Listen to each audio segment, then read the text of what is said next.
Programang ito ay rated SPG. Striktong patnubay at gabay ng magulang ang kailangan. Maaaring may masiselang tema, lengguwahe, karahasan, sexual, horror o droga na hindi angkop sa mga bata. Tuluyan na kayang hindi masabi ni Don Pepe ang katotohanan tungkol sa pagkatao ni Zoe kay Robert?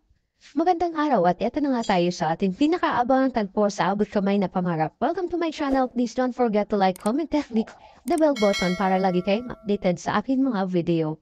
Samantala, nagpunta si Giselle sa bahay ni Robert at nagulat ito nang makita niya na posturang-postura at binire ito ni Giselle na ang bilis niyang nakamove on kay Lynette.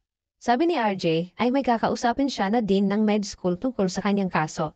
At dahil wala namang importanteng lakad si Giselle ay inanok niya si RJ na samahan niya na lang ito na ikinatuwa naman ni RJ. Sakto naman na nasa Apex ang dean ng school kaya doon na lang sila pupunta.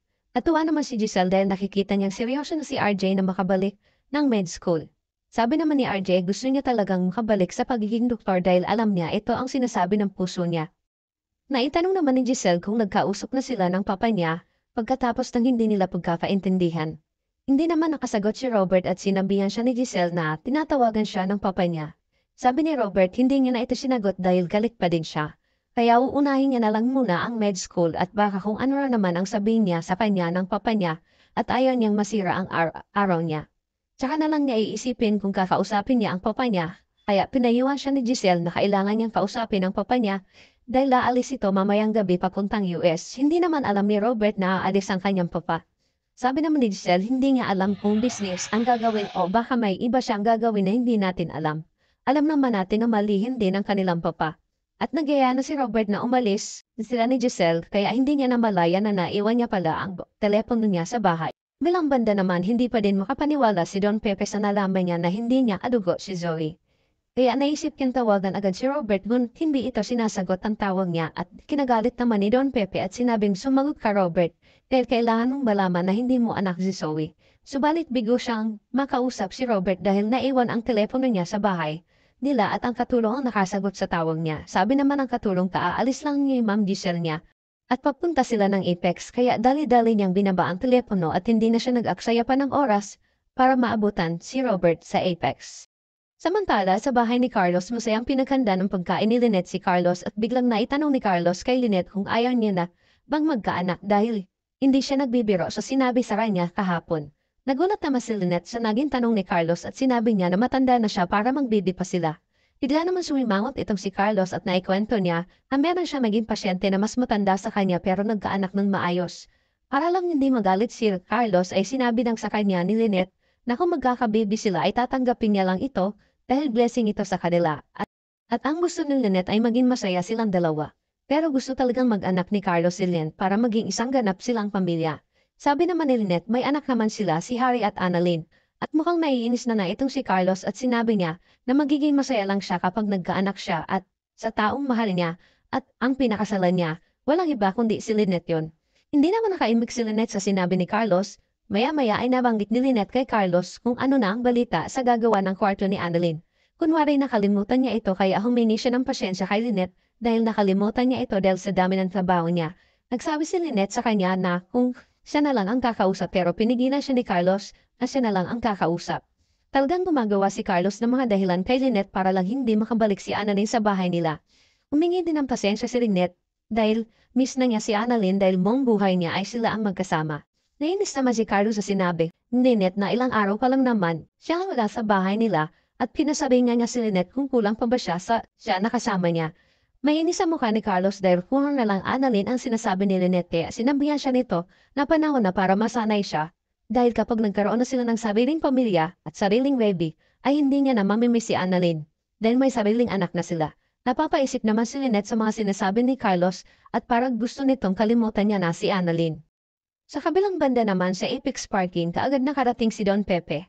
At bago siya pumasok ay tinawagan niya muna si Annalyn at tinanong kung busy ito mamaya. Sabi ni Annalyn mabilis naman ang duty niya mamaya at kung magpapasama ito sa kanya. Sabi naman ng Lolo Pepe niya kay Annalyn, gusto niya lang itong makausap ng personal bago siya umalis mamayang gabi. May inaasikaso lang siya at intayin niya na lang ang lolo niya para puntahan siya nito. Napaisip naman si Annalyn kung ano ang sasabihin ng kanyang Lolo Pepe sa kanya. Samantala, binisita naman ni Josa si Lynette at napansin ni Josa na may malalim na iniisip si Lynette. Inanong naman ito ni Josa at nabanggit nga niya na gustong magkaanak ni Carlos at tuwang-tuwa naman itong si Josa dahil magkakaroon ulit sila ng baby. Kaya binira naman ni Josa si Lynette at tinuruan niya kung paano sila makakabuo ng baby. Natatakot lang si Lynette na magkaanak dahil matanda na siya at may kaibigan siya na namatay dahil nagkaroon ng komplikasyon sa panganganak. Sabi naman ni Josa, doktor ang asawa mo at hindi kanya pababayaan. Tinayuan naman siya ni Josa na kung gusto niya maging maayos ang pagsasama nila ni Carlos, ay ibigay niya ang lahat ng gusto nito. At mas makakabuti na magkaanak sila dahil mas titibay ang relasyon nila. Napaisip naman itong si Lynette. Samantala, pagkababa nga ng telepono ay agad naman naglakad si Don Pepe para puntahan nga ito si RJ. Ngunit sa hindi inaasahang pagkakataon ay bigla naman nasa lubong ni Don Pepe si Zoe at nakita siya nitong nagmamadali. Kaya nagtanong itong si Zoe kung anong ginagawa niya dito. Sabi naman ni Don Pepe kailangan niyang makausap si Robert dahil may sasabihin siyang importante dito. Kaya kinabahan si Zoe at hindi siya tumigil na hindi niya ito walaman kung ano ang sasabihin nito sa Daddy Robert niya. Sabi ni Don Pepe kay Zoe, hindi kita pinakakaba. Kailangan niya lang na makausap si RJ at sa kanya na ito kakausapin. Mas lalang natakot si Zoe kaya pinilit niyang tinanong si Don Pepe nang biglang nalaglag ang envelope na dala ni Don Pepe at pinulot ito ni Zoe. Nakita niya na DNA test to at lalong nataranta si Zoe dahil nabasa niya ito. Tinanong niya si Don Pepe kung sino ang pina-DNA niya. Kaya walang nagawa si Don Pepe kaya sinabi niya, ikaw at ako. Lalong napaiyak si Zoe nang makitang hindi sila match. At alam niya na ang ibig sabihin nito ay hindi sila magkadugo at alam na ng Lolo Pepe niya na hindi siya apo nito at hindi siya anak ni Robert. Kaya lalong nag-iiyak si Zoe at sinabi niya sa Lolo Pepe niya na hindi ito totoo. Anak siya ng Daddy Robert niya. Pilit naman pinapatahan ni Don Pepe si Zoe at sinabi niya na pare-pareho silang biktima ng iisang tao, ang kanyang ina ng si Moira. At imposibleng hindi alam ito ni Moira. At sinabi ni Zoe na kailangan puntahan ang mami niya para kailangan nilang malaman ang totoo. Nag-alala naman si Don Pepe kay Zoe kaya sinabihan niya ito na antayin niya na lang dito ang Daddy Robert niya at siya na ang pupunta kay Moira at tatapating niya ito. Tinanong niya si Zoe kung saan makikita si Moira at sinabi naman ito ni Zoe. Niyakap ni Don Pepe si Zoe at sinabihan wala kang kasalanan ako at maayos din nila ang problema. Hawang si Zoe ay kukunwari lang na wala siyang alam. Umalis na si Don Pepe para puntahan si Moira. Samantala, agad naman tinawagan ni Zoe si Moira para sabihin na may problema sila at alam na ng lolo niya na hindi siya anak at pupunta siya sa kanya. Sa East Ridge naman habang magkausap si Fidel at Doc Enriquez ay nakita nito si Annalyn at tinanong niya si Annalyn kung dito na din siya sa East Ridge. Hindi naman siya matandaan ni Annalyn kaya pinakilala siya ni Doc Enriquez sa siya ang dating medical technician ng Apex at sa ngayon ay nagtatrabaho na sa Australia at bumisita lang siya dito. Kinamayan naman siya ni Annalyn na wanggit ni Fidel kay Annalyn na sana hindi siya umalis ng Apex dahil siya ang original na anak ni Dr. Tanyang. Ikinagulat ito ni Annalyn at sinabi niya na anak din siya pero si Zoe ang legal na anak. Binawi naman agad ni Fidel ang sinabi niya at nagpaalam na ito sa kanila. Naitanong naman ni Doc Enriquez kay Annalyn na wala siyang balak bumalik sa Apex ngayong ang tatay Robert niya na ulit ang may-ari ng Apex. Sabi ni Annalyn ayaw niya nang umaksena doon dahil paniguradong mag-aaway lang sila ni Zoe. Samantala, nagulat si Moira nang pagbukas siya ng pinto ay bumuwad sa kanya si Don Pepe at galit na galit ito sa kanya. Sinabi ni Don Pepe na magdedemanda siya sa kasong adultery at mapukulong siya dahil sa ginawa niyang panluloko sa kanila.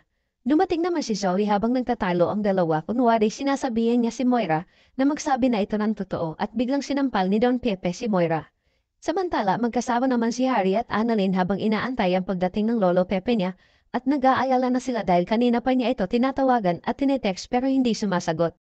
Paalis na sana si Don Pepe at Zoe at dahil sa ayaw makulong ni Moira ay gumawa siya ng paraan para patahimikin si Don Pepe kaya pinano niya ito sa ulo bago pa man sila makaalis at bigla itong natumba at nawala ng malay. Nagulat si Zoe sa ginawa ni Moira at lalong nataranta pa sila nang tumatawag si Annalyn sa Lolo Pepe niya. Tuluyan na kayang mapatahimik ni Moira at Zoe si Don Pepe? Malalaman kaya ni Annalyn kung anong nangyari sa kanyang Lolo Pepe? Yan ang pakaabangan natin sa mga susunod na tagpo dito lang sa Abot Kamay na Pangarap. Huwag bibitiw at huwag kalimutan mag-subscribe. Maraming salamat po and God bless.